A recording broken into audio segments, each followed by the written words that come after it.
We are live and in the opposite direction of where we should be looking at. There we go. There we go. We are live. The frame is amazing. I'm still master. Nice. The frame master of Brossard. Of the world. Of the world. Okay, perfect.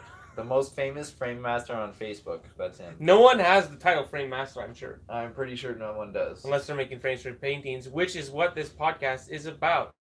Do you have an art piece? Would you like to get it framed? Would it make it more expensive? And would it sell for more? And is it worth the frame?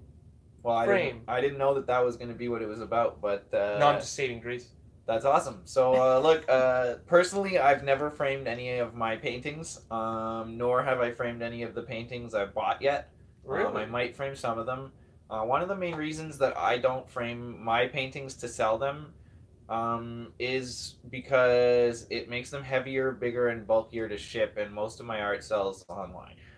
That's one reason. Another reason is, as much as a frame can enhance a painting a lot, and potentially you can ask a lot more money for it when it's in a really nice frame, but it's also hard to choose a frame because a really nice painting, say in a nice gold ornate frame, might really appeal to somebody, but somebody that's got like a whole modern chic decor in their house doesn't want that antique looking frame. They might love the art, but if it was in a nice black, sleek frame, they might look at that piece of art in a whole way. Right now?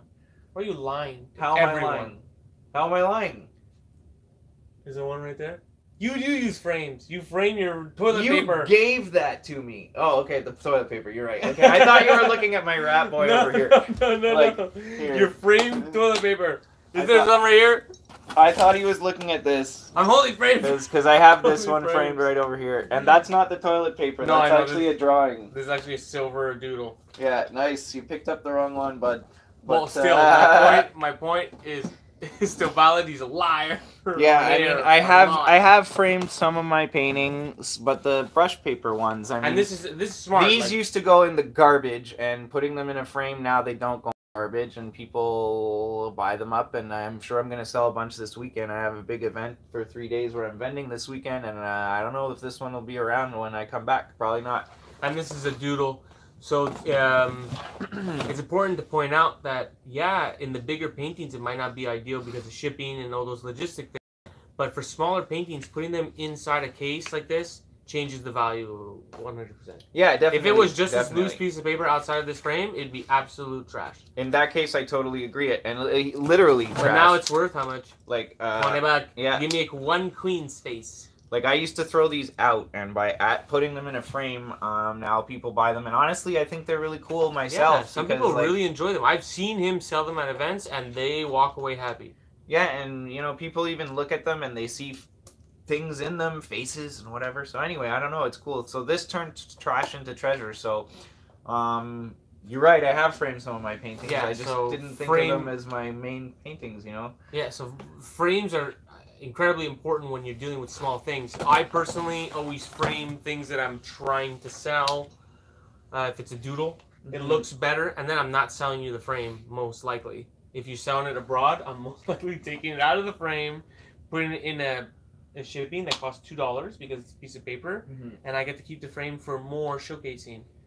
Unless the person wants to pay absolutely for the shipping. Yeah, see, I don't know. For me, if you buy something that I put in a frame, you get it with the frame. Like, this is the only thing I ever put in a white frame because it's really the only doodle that I've ever done that I've ever offered for sale. So anyway, it's not on my website. I kind of made it for the event. It's actually done on the back of a piece of cardboard that I got that was to protect something else that I ordered. I forget what it was, but this is kind of recycled too. So I turned that thing that was going to just go into the garbage and I made it into art and put it in a frame. So it's sort of the same idea as my brush paper paintings. That's the power of the frame on small things. I totally agree. It can make things worth $20 easily. Again, there's always the possibility that someone might see this and be like, "Oh, if it was in a black frame, though." So you never know. So But Well, in he this does. case, He has in this another one case, that- if it was just sitting there as a piece of cardboard on my desk and on my table instead of in a frame, then nobody would want to buy it, right? So How do you deal with those people, anyways, that talk about the, oh, if only it was the product that you don't have right now at the moment. you know what? Like that's a common You're thing doing for an event artists. tomorrow. Yeah, I'm doing an event tomorrow, but even online, You're like, gonna see that person for sure. oh yeah, I'm gonna see that person repeatedly throughout the day. Is Oh, if only you had a red pen. Yeah, exactly. You know, if only you Oh had yes, a red you pen. need a red pen, I'm sure. Or can you get pens made with green ink? Because the blue and black ink that we have, like, I don't know, I don't like writing with blue and black ink. I'm one of those weird people that likes green ink. So when you have green ink pens, call me. Like, a lot of times those people just are kind of making excuses not to buy something.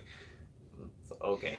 Yeah, so the point that I brought it up is don't be persuaded into making products if you hear that sometimes. Yeah, if you just hear one or two people suggest something, like, it doesn't mean that it's necessarily the best idea. But then again, sometimes it can be a really good idea, too. You know, don't make a decision, you know, investigate, look into things, and Follow your gut. follow your gut. That's the best thing in any business. Your gut is always telling you what you should do. Even if it sounds a bit weird or strange, your body wants you to succeed because in the avenue of success, there's more electricity. So the body actually doesn't deal with space and time. It actually knows. Yeah, in a way, like, you get a gut feeling, and I know that happens to me all the time, and sometimes I, you know, listen to it, and sometimes I don't, and, like, when I do, I usually have things go better, even when that gut feeling is, like, not necessarily, like, to my mind, the smartest thing to do, but it seems when I follow that gut feeling, things tend to happen, and just out of the blue or whatever, and work out for the best. So I think that comes down, like, a little bit to faith and trust in the process of what you're going through, whatever part of your art career you're Which is in. just as important as framing. Yeah, it's framing your outlook on life. There you go. And that is free. You don't have to ship that anywhere, you know, like that. You can stick with you, and, like, hopefully when you're in a positive frame of mind, then you can make better decisions and, you know, act on them faster and smoother. And So are you feeling more positive? well, yeah, I'm definitely feeling more positive than I had been over the last few weeks, and it's you know, it's an upswing of things, and you know, I got a paycheck in the bank, so, like, things are starting to stable out financially for me. And Well, I saw that you were trying to hire some woman from Albania. Yeah, I am. Tell me about it. Well, it's your Fiverr thing that you showed me about, and basically what I'm looking for is somebody to manage a bunch of my social media accounts, and I found somebody who's got an amazing offer, and I haven't reached out yet because I need, like, another paycheck or two in the bank so I can clear some more debts before, like, I actually move forward on this She's pretty thing. hot too.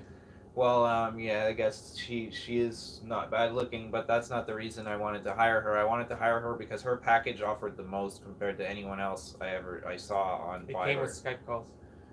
It came with 5. She's gonna basically manage 5 of my social media accounts, 3 posts a day. So, like, I haven't talked to her yet. I don't know how it's gonna work. I don't even know if I'm gonna hire her. So, like, he's jumping the gun a bit on this, but I was looking into it. I showed him because I'm like, hey, what do you think about this girl? Like, and he's like, oh, it's not even her. And then I played the video of her talking, and he's like, okay, I guess it is her. So I didn't believe it was her at first. I thought they were using this woman to rope you into a king package. Yeah, because she has, like, the prince package, and then, like, the I don't know, the knight package. I think she has the knight package, the prince package, and the king package, and it's like, yo, I want the king package for this guy. Really, knight doesn't sound so bad. She's making basic package sound pretty good at night. Well, I mean, I think she knows what she's doing, which also proves to me another reason I want to hire her. She's, like, aiming herself to hire guys, so it's like, you're a knight or a prince or a king. That's like, yo, I want to be the king for sure.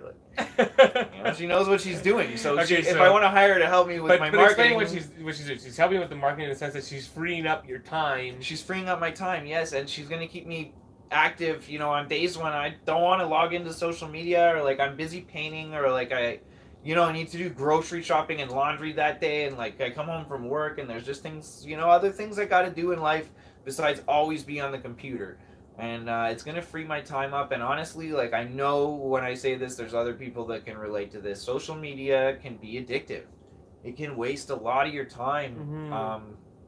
You know, it's hard to just maintain it as professional because some of those people that you're on there with really are your friends, and they're, or even your family, and like they're people you've known for 20, 30 years, and you want to be part of that whole scene sometimes, and it's hard to step back and realize, like, wait a minute, I got to be in here for work, like I got to go paint right now, I got to log off of here, like I made my post, wait till the comments come in instead of staring and waiting how many likes come in, and like, you know, blah blah blah, you know, like I don't need to reply to everybody instantly when they message me. I can, you know, make Aren't my you post worried if and you're wait not in and the trenches and someone else is handling social media, you won't know when those messages come in?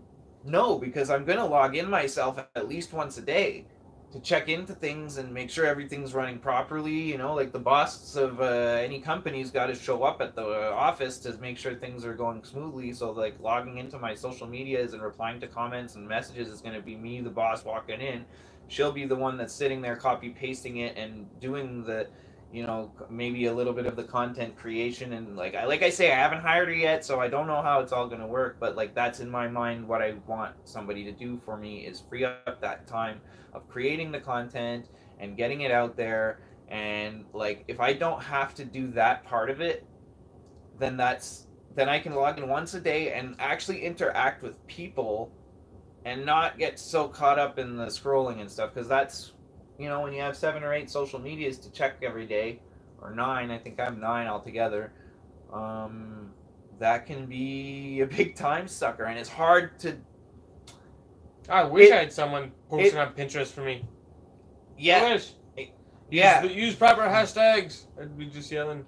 But my point is, like, it can be hard to step away from it because it's addictive. That's what it comes down to. Social media is addictive. There's lots of studies that show that it's addictive. So if you're sitting there getting involved in your addiction to social media, and like it's not necessarily, like, it's one thing to go to, like, I guess I could compare it to, you know, you're at work, you go have a beer at lunch with your boss, and it's cool if you both go back to work, you know, when you're supposed to.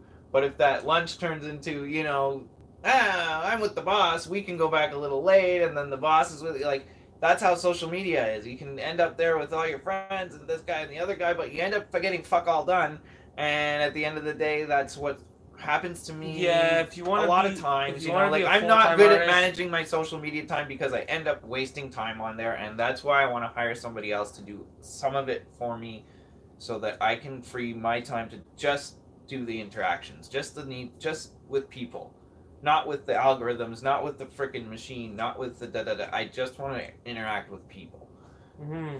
So if I can manage to hire somebody to help make that a reality and free up more of my time so that I can spend more time painting and spend more time actually interacting with the people that respond. Oh, there's going to be an ongoing event in the Arty Time podcast. We're going to even bring in this Albanian girl. She might get flown out to marry Adam. Is that what it was in the King package? Was it... Is that part of the King's package? I don't think that's part of the King's package. We're gonna have to make not looking to hire package. a mail order bride at all. I'm looking to hire somebody who's professional and is going to do some work for me and make my life easier. And if that happens to be a woman who ends up having to be somewhat attractive, then that's awesome for whatever purposes, I don't know. But like, that's not at all the reason we'll Skype her. Why I chose her. This is Germ's focusing on that. I almost wish I would have chosen like a dude with, like, you know, pimples on his face and balding or something like that. But like, I didn't, because this woman presented herself professionally and proved to me that just in the way she markets herself, that she knows marketing. So she got me. And English, yeah. So she got me with that King package. Her prices are good. So like, if I can get somebody to do what my takes boy me Naheem did not have good prices today. He was in a mood. Naheem was telling me how that I come from a rich country and that I need to pay more. Oof. And I indeed paid more. Well, you know, that's... And then I said, Naheem, make me happy. Nice. Sometimes you gotta bite the bullet sometimes, you know? Yeah, I mean, you know, like, at the end of the day, you get what you pay for is a saying for a reason. And it's the framing, right? You could pay grudgingly or pay... Yeah, pay positively. And be like, make me happy. Yeah, I mean, you know, I'm excited about this because I've never really hired anyone before for my own personal business. You know, it's fun. I managed a big call center for years, and I hired and fired thousands, you know... I think literally thousands of people in the 10 years that I worked there, and But in your art career, you haven't had a real In employee. my art career, I haven't had a real employee yet, you know. So Again, it's gonna be Fiverr cool. is what we're talking about, and it's a good way to get. Yeah, and it's Fiverr. Double R. Yeah, 2 R's. It's a good way to get an employee. Yeah, it's a good way to get something going off the ground. And look, this is the whole point. This is about delegation. Is really what the word is. Mm-hmm. When you delegate, you free up time, and I don't think it's your passion to be doing every single little thing in an art business. So it's good to know how, but it's not always necessary to do it yourself. Once you know how, then you can hire somebody else to do it. And you're less of a dick. And you're less of a dick too. When you know how it was done. Yes, and you know what they're doing. You're compassionate more. You're compassionate more with your employee that you're hiring. You understand what they're doing, but at the same time, you can understand if they're doing a bad job or not staying on top of it because you know what it takes if you've already done it. So if you're out there like looking at this and you don't have a huge social media presence, I recommend getting yourself on all these social medias that I'm on. Get yourself on Minds, MeWe, Steemit, Pinterest, Twitter, Facebook, Instagram, and what else? I don't know. It's overwhelming if you're talking about one person doing it. It's overwhelming if you're talking about one person doing it, and you're right. It was overwhelming for me, but I learned how to do it, and now I can hire somebody. What's top priority? Top priority is... I'd say maybe Pinterest. I would Google say searches come in. I would say if you have art that's like you have, let's say you have mandalas. Yeah. Okay. There's people searching for mandala art on Google. Mm-hmm. The way to have your art seen when they search that in is Pinterest. That's so top priority. No, this is the only way. Name another way. It's not the only way. So name the other way. There's lots of other ways. Name the other way. SEO. There's all kinds of other ways. If you go type in Adam Millward mandalas, the first things that come up are not on Pinterest. Mandala art. If I type in mandala art, are you coming up? I'm not sure yet. I don't think so. I'm pretty sure you could attack it through the Pinterest. That's what I'm just saying. But if you type in mandala art, I don't think the first thing that will come up will be on Pinterest. It'll be somebody. No, not first. It'll be you will be in the images, and you will appear in the images. Yeah, somewhere. Maybe 30 and 50 and 80 and 385, but you will be in there if you attack the Pinterest route. Look, Pinterest just went public, so Pinterest algorithms and Pinterest everything is about to change. And it probably already is changing as we're speaking. So Pinterest was the last big social media company that had been privately owned and had a reason to help all their members get traffic to their website and everything. Now that they're a public company, they don't have a reason to help you anymore. They have a reason to make you pay to get all the things you were getting for free before, just like Facebook and Instagram. Oh my god, you make it sound so dark. It is dark. It ruined my business, and I had to get a job. And it ruined many other people's businesses, too. I know I'm not the only one. It is dark. So, you know, that's the reality of social media these days. I guess if you had to only pick like 2 or 3 of the top ones, it would be Facebook, Pinterest, and Instagram. But then again, there's other people that might give you different advice. If you have 3,000 people following you on Twitter and no one following you on Instagram, then, like, you know, maybe sticking with your Twitter is what you should do for getting your foundation built. But honestly, I recommend being as many places as you can be. Because there's different audiences on all of them. They're all going to help your SEO if you have a website, or even if you have an Instagram account. Like, even if you want to make one of them your main thing where you link if you don't have a website, or if, like, you know, you don't really have an Etsy shop yet, make your Instagram your main one, so you link your people on MeWe and Minds and Steemit and da-da-da to your Instagram, and then you'll grow your Instagram faster that way. But it is spring, so all these social medias are really just a representation and a tool for real life. So get out there and find some events and meet real people, because that's how you'll get them back on your Instagram. I was at the bar the other day, believe it or not, and people were like, how do I find you on Instagram? And then they drunkenly followed me. The only problem is when people do that, they run into me.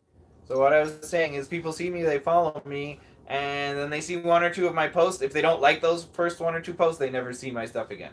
You ain't dark again. Let's talk about you have Ribfest this weekend. It's a real life event. What do you get out of these real life events? Well, I usually get a lot of sales. Like, that's the bottom line, is I make some money. So, you know, at the end of the day, I also have a lot of face-to-face interactions, and you know, the fuel for the passion that gives me the drive to keep going and keep making art. There's nothing that can replace a kid coming up to my table and just eyes wide open and be like, wow. And this place I'm going is a family event. It's like a, you know, rivers and a barbecue type of thing. And the community is super supportive of all the local entrepreneurs and artisans and crafters and real estate agents who set up their tents at these events. So generally in the past I've had really amazing experiences where children come up to my table, you know, 6, 7, 10, 12 years old, and they're just blown away by what I do. And sometimes, and I think we talked about it in another episode,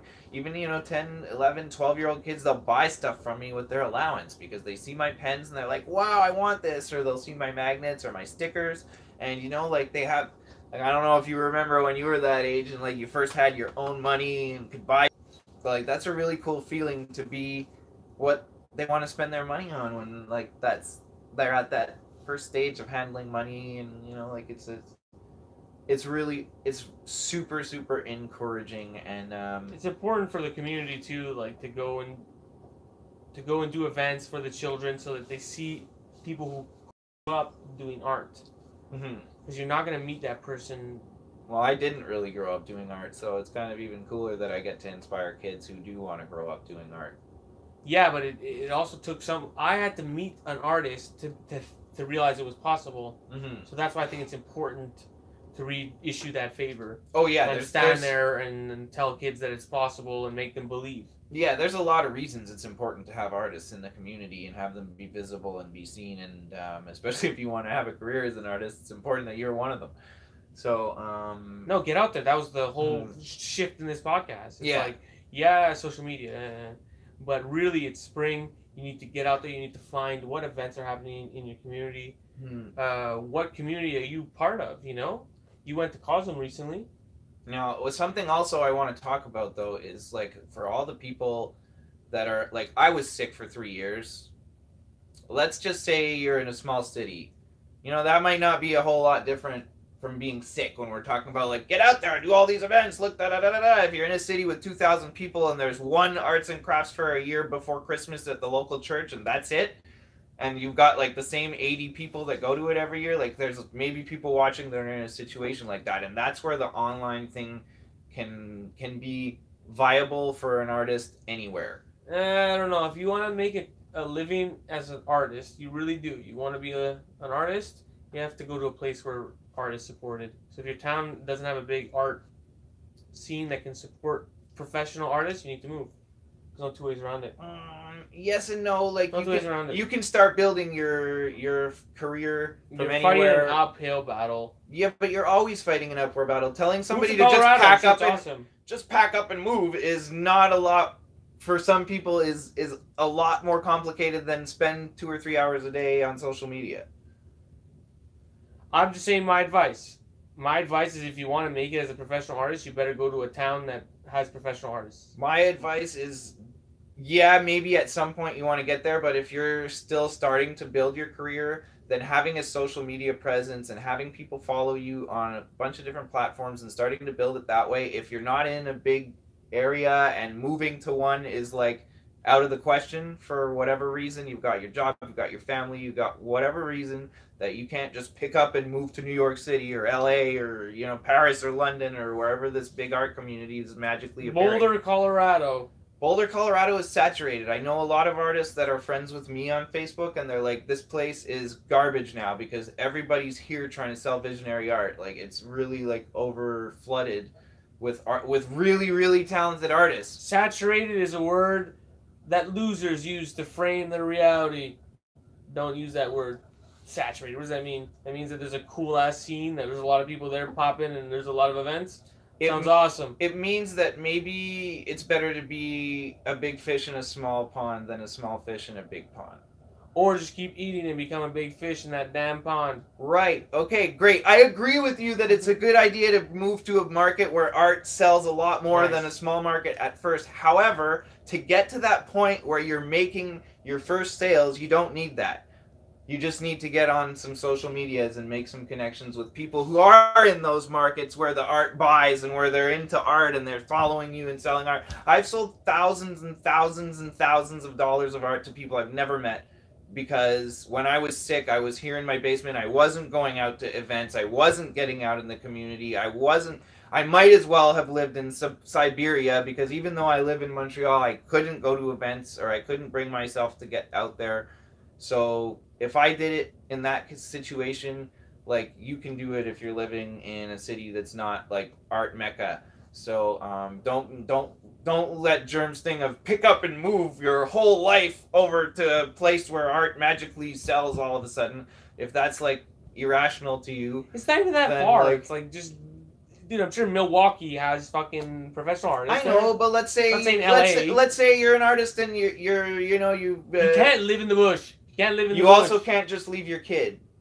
No, I know, but some people might have like, oh, well, I was split up from my ex and she's here, she's not moving, the kid's staying here, I'm not fucking moving away from my kid, Germ, sorry. Then you have to go online, you gotta do the Adam strategy. There you go, thanks. You go online. So in some situations, you admit my strategy might be worth it. Oh, dude, I sold art online. There you go. I know you sold art online. But I'm talking about, like, to really take it to another level in your culture, you have to be part of the culture. You know, so yeah, you can earn some bread online, but if you really want people to be influenced by you and to influence others and to be part of that whole dynamic that creates our culture, you have to go to the places. Yes. And be part of it. Yes. And it's online, but something you can do in the interim, like, let's just say, like, I just went to Cosm this weekend. And that was amazing. So something you can do if you're from one of these places where, you know, it's not thousands of people out there buying art, then, you know, you can go to those places for a weekend or for a week and, like, travel there and visit and da-da-da, and, you know, like, visit other artists and galleries and start to make those connections in those places so that maybe 2, 5, 3, 10 years down the line, then you can move there. But, like, in the meantime, you know, having somebody in New York shout you out when you're living in, you know, Wisconsin might be a huge help, you know, and it might give you that guy on social media who buys your first painting for $500 or more. Because I know for me, there was some, like, in my mind, they were big, like, mental breakthroughs, like when I sold my first painting for $100, and when I sold my first painting for $500, and when I sold my first painting for $1,000. And, like, you know, they were all steps. And, like, if I didn't sell those first paintings for $100 or $75 or $80, then I wouldn't have got the confidence to raise my prices to just $200, $300, $500, you know. And now some of my big paintings, I have them priced at $10,000 and more. So, you know, that was all a process that started by selling some pieces to some local people and then to online people all over the world.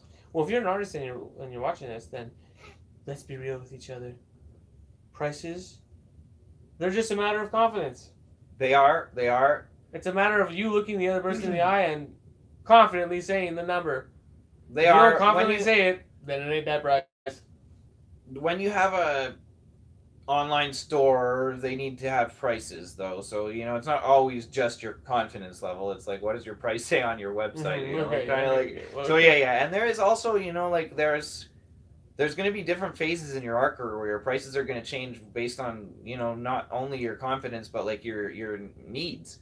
You know, like if you have a job and and you're at that early part of your career where your goal is just to start getting sold, so it creates that demand for the next people to buy more, then you can sell art for cheaper than when you're at the point where you're living 100% off your art.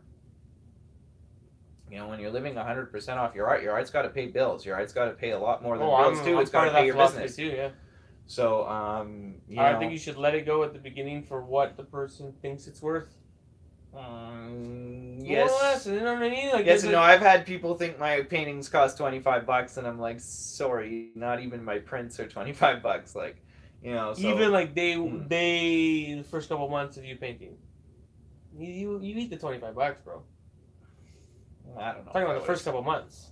Oh, in the first couple of months, I only had one painting, so it wasn't going nowhere because no one wanted to buy a painting in the first couple of months. Oh, really? Okay. Yeah, I mean, I started painting, well, like slowly. I mean, in the first 5 or 6 months, I was broke. I was unemployed. Like, you know, I was married at the time, and I had, you know, other expenses to pay besides buying art supplies and paint and shit. So, you know, I kind of got into it slowly. But then once I got a job, I was off, like, the race. I I built up my paint collection that's over there. I was buying canvas every week and making as many paintings as I could as quickly as I could. When you were starting off at the beginning, did you focus more on something that took a little less time that could sell for less money, or did you focus on something that would wow I didn't people? think about it. I focused on making art. I didn't think about it. I didn't know enough about the business of art. I just knew about the passion I was feeling inside for creating these things, and that I was getting sober. If you could go back, which one would you do more? Would you do more wowing people early, I would do more big paintings early. Yeah, and wow them? Well, not necessarily even wow them with like the technical skill level, but just the size, because big paintings always can sell for more money. I would have done more big paintings earlier in my career. I think that's what I did. I think that's one of the things that I did so well was I only painted on 4-foot canvases. Give you the impression that I was crushing it. But really, it's like that's just how I started. Now I actually like painting more on 24-inch. Yeah, they're easier to ship. They're easier to ship, yeah. And store. If you do get out of hand, if you do end up making like 18 in a month, and you still have like 12 or something lying around, it's easier to manage. But we've spoken about this too before. Like if you're overflowing with art in your studio that's not selling, now is the time when you start to look for other places to display it, like library or cafes or whatever. Like get it out there and have it at least showing its presence to people. And some advice on that is find a place where the owner most likely is involved. Yeah, he can get a cut on it, and he talks about it and knows the dynamics. Get somebody who likes your art. Yeah, and also someone who likes his art. But because if they like your art, they'll talk about it. If they don't like your art, they won't. Yeah, so it's not just having it in a cafe standing there. That's not the magic spell here. The spell is the person who's there all the time, who cares about the location, talks about it. And let's face it, I mean, there's different levels of overflowing. If you have 3 extra paintings that aren't on the wall and you got no space for it, that's one thing. If you have like 300 extra ones, like, them being on the wall in the cafe, even if the owner is not involved and nothing, and your phone number is there on the card and your website link or your Etsy link, it's probably better than having them like under the bed. Of course. You know, like, again, and it all depends on your level of overflowing. Like my studio overflow is like hanging in a yoga studio. And you know how many people go in a cafe in a day? 4. Well, it's a serious amount of people that go in a cafe in a day. So if we're talking like social media versus real life has some serious numbers, advantage. Yeah, and that's why I'm looking at getting like those Boston Pizza ads that we talked about last time. I still haven't sat down with the owners yet and made it happen, but you know, I really want to. So I got to sit down with them and just get them when they're both in the office together and nail it down so that you know, my presence is broadcasting in a place. And like I found out, take a trip to BC to find out what this actually looks like. Well, I found out when I was in Cosm that I thought Boston Pizza was in the United States. It's not. Like, it's only a Canadian chain. That's hilarious. I had no idea. So all these people hearing us talk about Boston Pizza, they think I'm talking about a pizza restaurant in Boston. It's like, no, Boston Pizza is a Canadian pizza chain that's owned by like a very rich man who is on the Canadian equivalent of Shark Tank, which is called Dragon's Den, and yeah, so it's a good place to advertise because it has that good association with the guy that's on Dragon's Den, and you know, I can't lose by putting my ads there if I'm getting them like for almost. And it'll be there. I'll be running all year long. The ad. Yeah. I'll take a fucking trip out there to make sure that it's running, bro. Go ahead. GermDee investigates. Boston Pizza. No, sure, would you like some pizza? No, I'm just. It's pretty much like equivalent of TGI Fridays or Applebee's or something like that. It's like not fast food, but like not fine dining either. It's like that in between. Oh, level. I'm sure teenagers are making your pizza. It's that in between level where, like, you know, it's not. It's that Friday afternoon, take the family out and have a like sit down dinner and be able to order a beer instead of just a Happy Meal there. Pretty much. So anyway, that's neither here nor there, but that's another way to frame things. Like if I frame this job that I have like in a good positive light, that you know, I was not happy about having to get a job, but now like that I've settled into it and accepted the reality of things. Did you tell people they have an out desk in the corner and you're the manager? I haven't told people that I got promoted yet. I don't know. Maybe I did. I think we did. I don't know. I haven't. He has an L desk I in don't the have the corner. L desk yet. It's being installed. Like I'm getting a manager's desk and like yeah. It's being installed. Yeah, they're like actually listening to my suggestions, which is freaking awesome because I worked for a guy for many, many years who didn't listen to any of my suggestions, especially if they cost money. But the people I'm working for are amazing. I'm really happy working for them, and like it really worked out well. I mean, you know, I guess like there's a Sense higher of validation that comes when you manage so quick.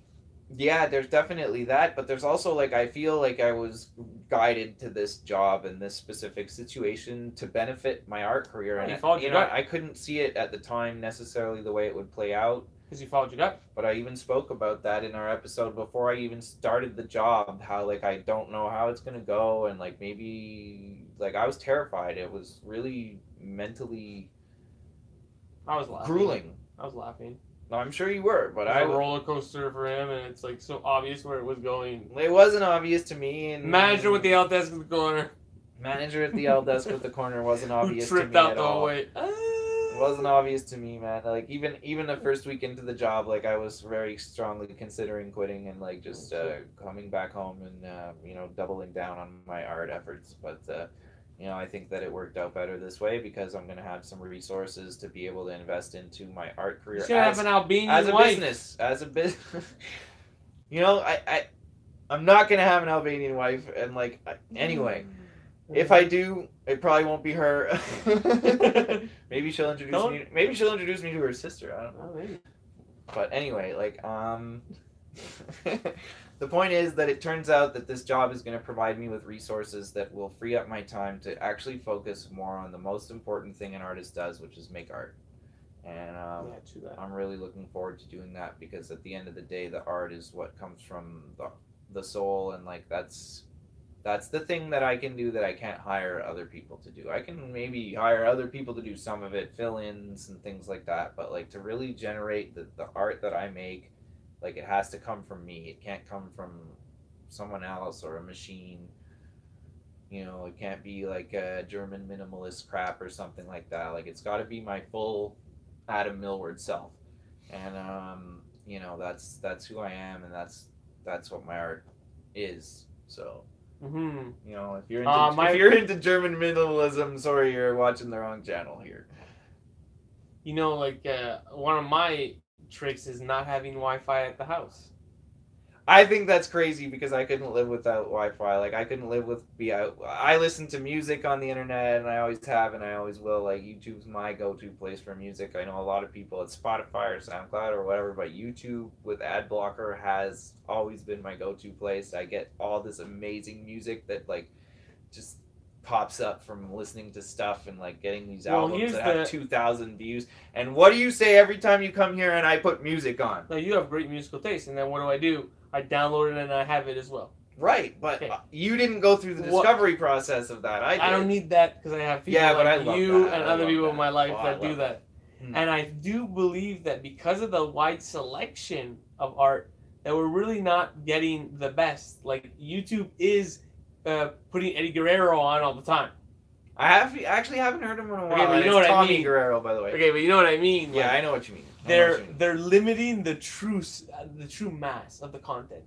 There is an enormous sea, and they are making it seem like there's not that much. And I feel like that when I search on YouTube. Oh, I know, but I search differently than you. I search differently than you. I search like 1970s Japanese instrumental music. Okay. And like true that, but I come up with stuff like that, or I'll search. My point was like, when I have the internet, I kind of feel nowadays the way the internet is confined and like tricked by my own searches. That if I search documentary on YouTube, I'm really not getting people's uploads. I'm getting the uploads that they want to show me.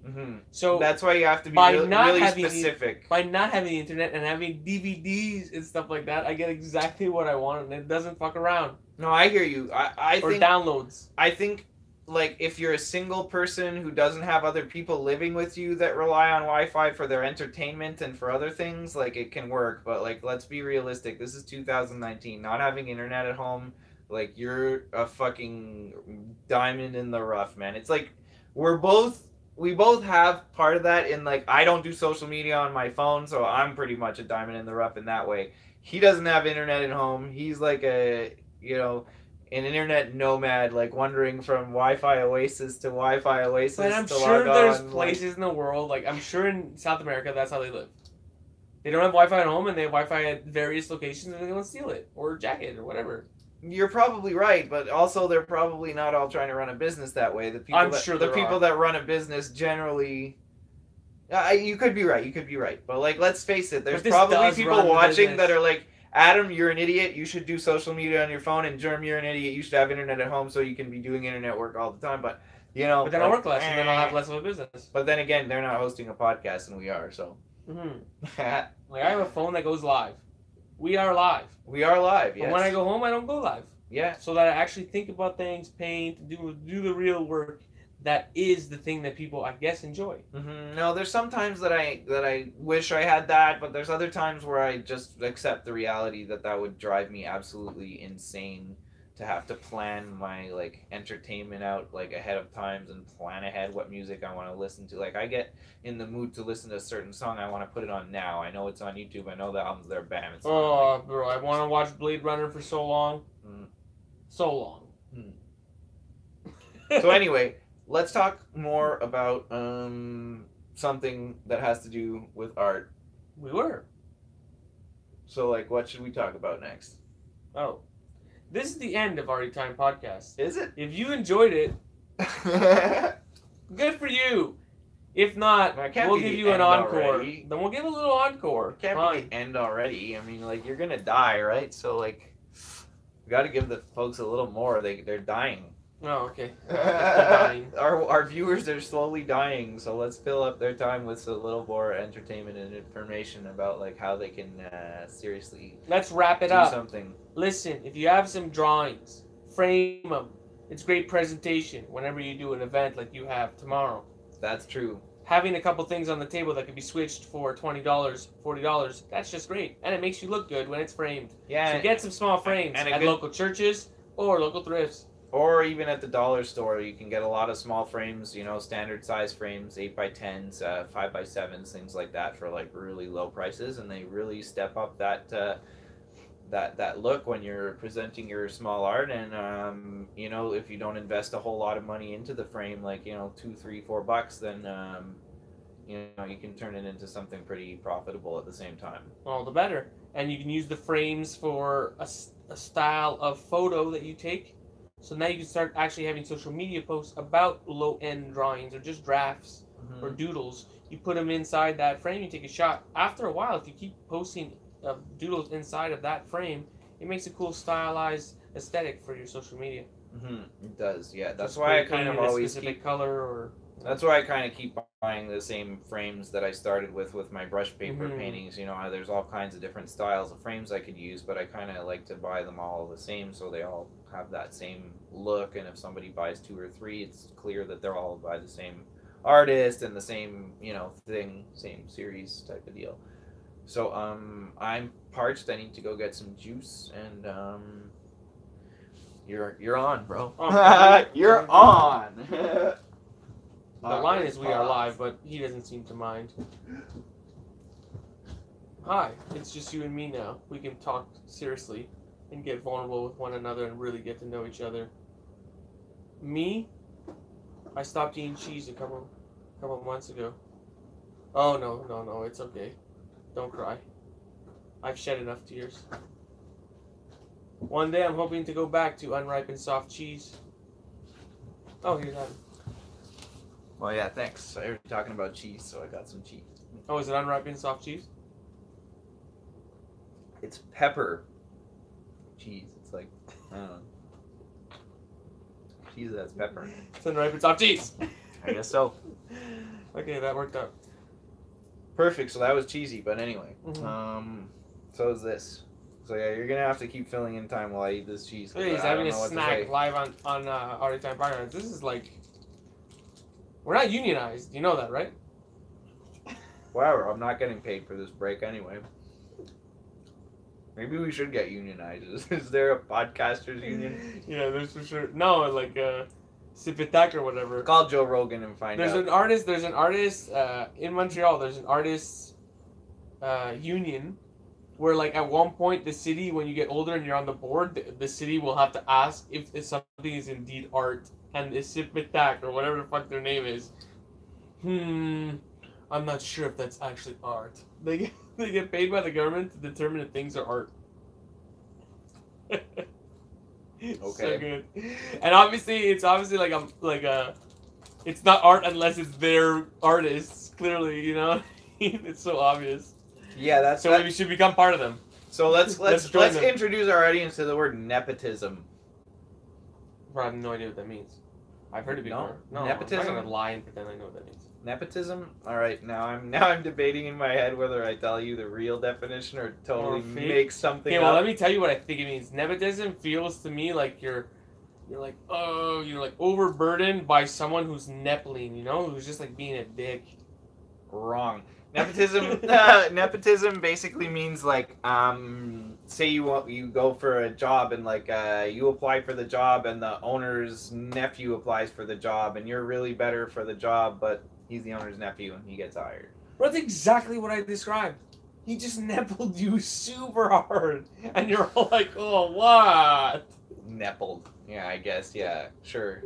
Nice. It's that vibe, though. Revisionist history, making history line up with the bullshit that you just made up. Okay, so look, that's what nepotism means, and the reason I brought it up is because it's rampant in the art world when it comes to when it comes to anything, when it comes to trying to get gallery shows, when it comes to social media, when it comes to people sharing your posts, when it comes to people even liking your posts. Sometimes like it's a lot of there's a lot of nipples.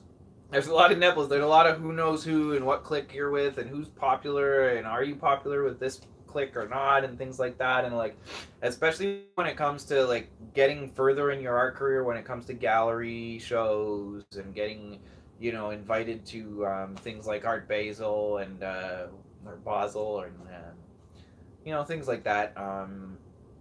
There's a lot of who you know, and that comes with the networking that we were talking about. And sometimes the networking it's great if you're in a big place where that can happen in person.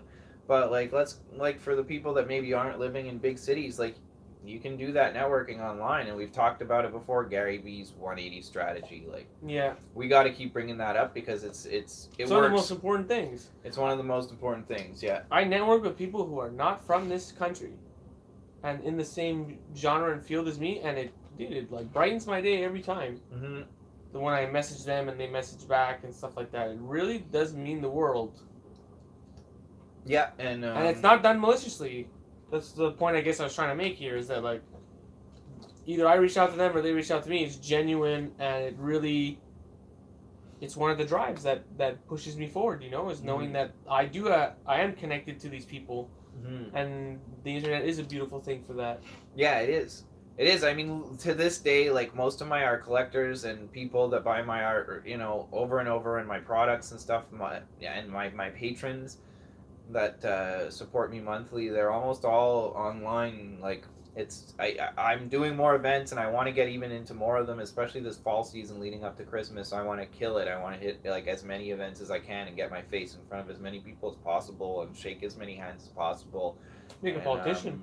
Yeah, I'll kiss the babies and you know, do what I got to do to get out there and get my vibes, interacting with other people's vibes, so that those connections happen and carry on forward, and hopefully those connections that maybe get established in person continue online. And that's one thing that social media is really cool for, is like especially being on multiple ones, because like for some people, for me, like I really suck at Instagram, and the reason I suck at Instagram is because the people that interact with me are people that have been following me for years on Facebook, and they're my people. They're the ones that comment and message me and stuff. And Instagram, I don't get a lot of interaction, so I don't get a lot of the comments. So then it's up to me to be going and leaving comments on other people's stuff to develop those relationships. And you know, that's why social media can become overwhelming if you're doing it all yourself. And that's why I want to hire somebody to help me do a lot of it, so that I can, you know, bring my business back to where it was. Because You know, nowadays with social media being the way it is, like I'm looking at my business more like a business, like any other business. If I wanted to start a retail store, or if I wanted to start, you know, a web design company or whatever, like I'd have to adjust my marketing strategies and invest money into advertising. So that's what I'm gonna do. I'm gonna invest some money into advertising and see how it goes. Maybe it'll crash and burn and it won't work. You'll be first to know. Germ will be laughing at me, going, "Ha ha ha ha ha! I just went downtown and walked around and said hi to people, and you should have done that instead of wasting all this money on your Albanian wife." And I'll be like, "Yeah, but now I have an Albanian wife. Where's your Albanian wife, Germ? Do you have an Albanian wife?" I'm still walking around downtown looking for it. So, like, you know, we'll see how it goes, and that's why we do this podcast, to kind of like document our own journeys, as well as give you guys advice and experience that hopefully can help you guys and girls along with your journeys as well. Because who knows where we're both going to be in a few years, but I'm sure hoping we're both going to be sitting on a couch or at a desk somewhere doing Arty Time podcasts and like talking about what the hell's going on with our art careers. There's a third thing that we didn't have. I don't know, but thing is though, maybe we'll have to get like a throne, because I mean I'm gonna be getting this king package, so I figured, you know, maybe we gotta upgrade our thing from this couch to like something a little more. I know, you're making me think about the whole politician thing of like, maybe it would be very funny if we went around pretending to be a politician all the time. Vote for me, kissing babies and stuff like that. Mm-hmm. I don't know.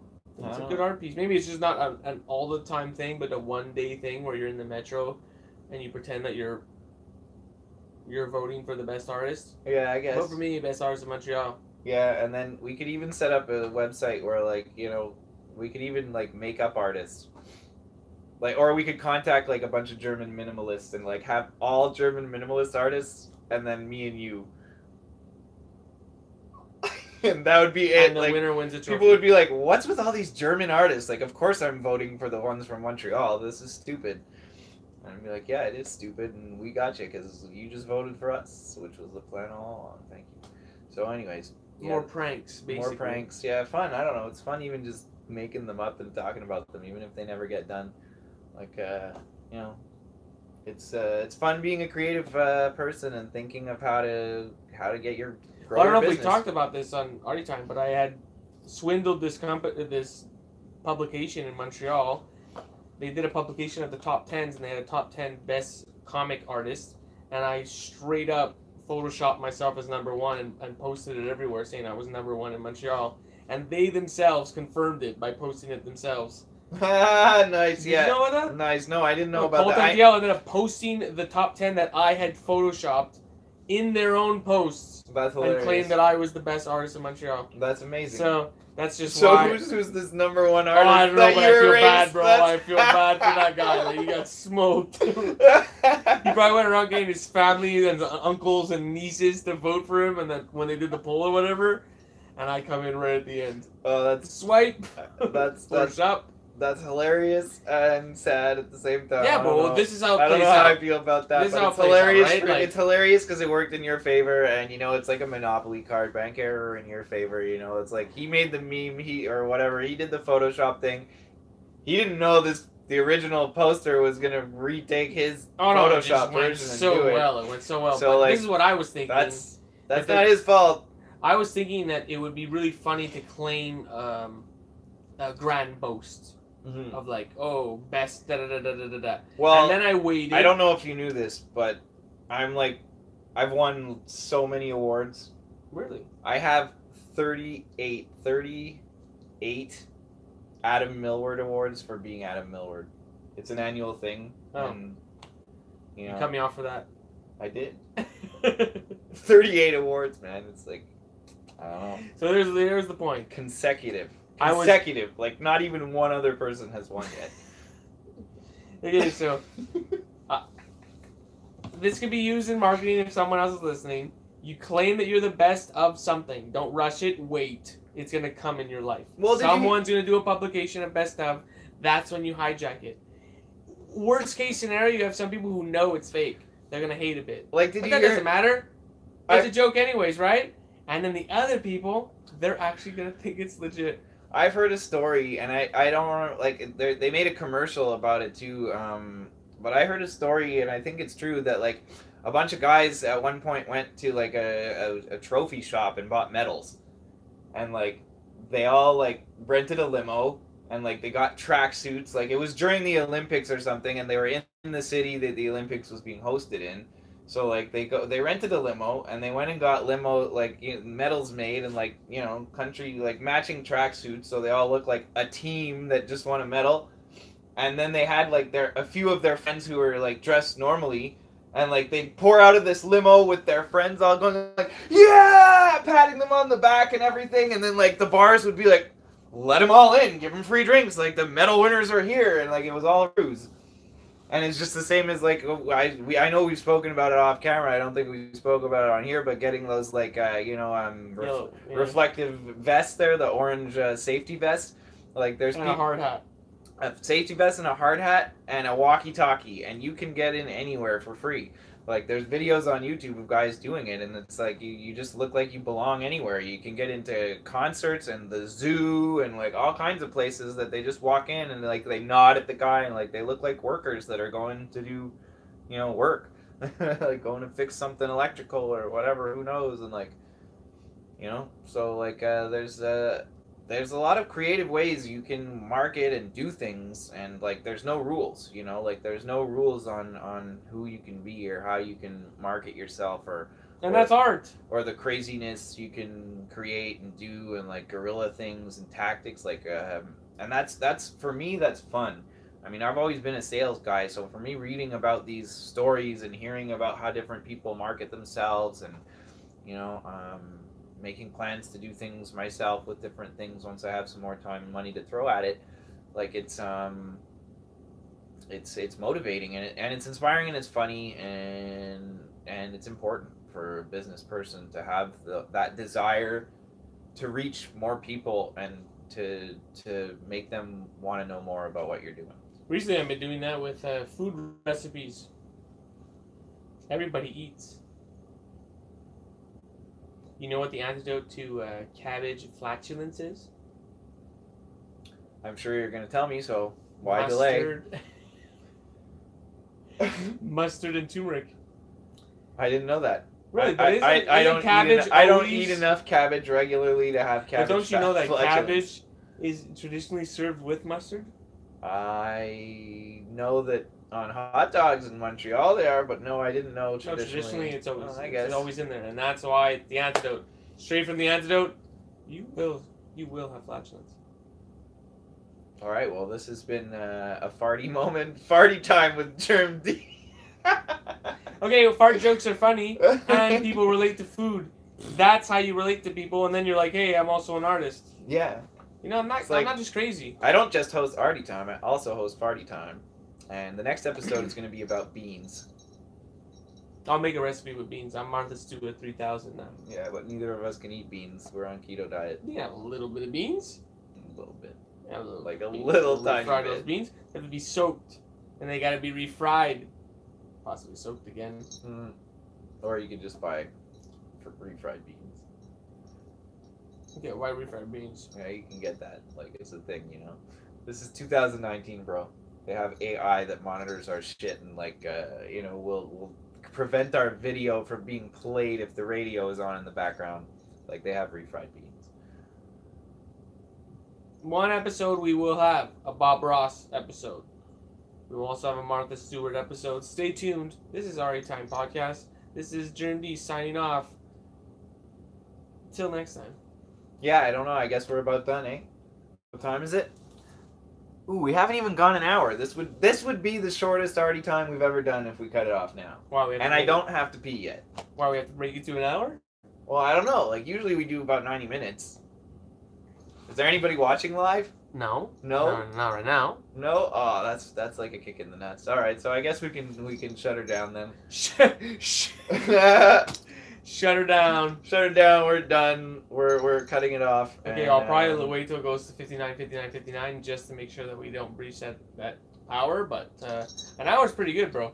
I guess it's pretty good. If people aren't watching, though, I guess. Other podcasts. Is it that good if nobody's watching? This episode. Well, listen. Hey.